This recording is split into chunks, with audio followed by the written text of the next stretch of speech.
Guys, in this video I'm going to talk about collect.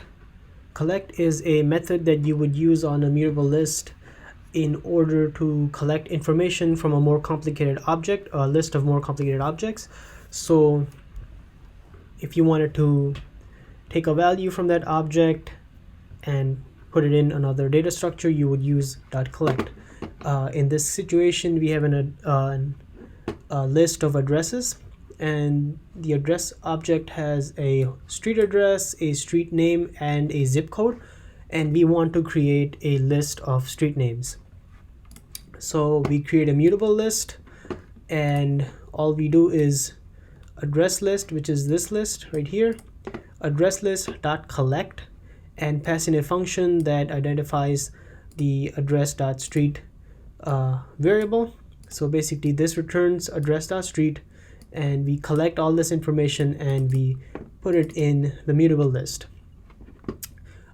In Java 8, using streams, you would do a address list dot stream dot map address follow address dot street, and then dot collect, and use the collectors toList method to put all the data into the street name collections.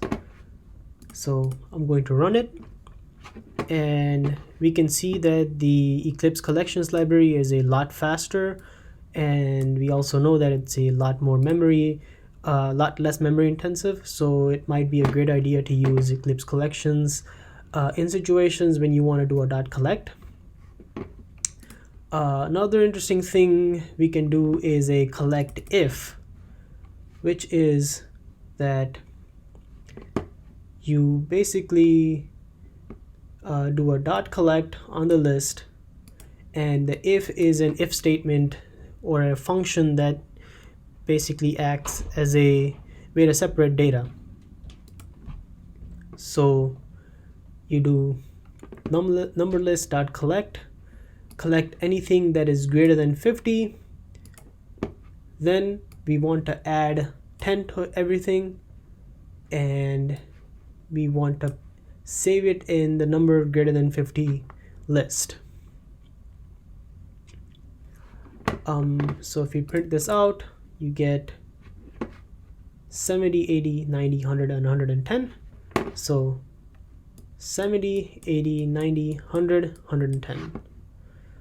This is a really interesting little method where you can not only partition but also do a type of run a map method on it, and then save the data. So that's your basic collect implementation and how to use collect in Java collection.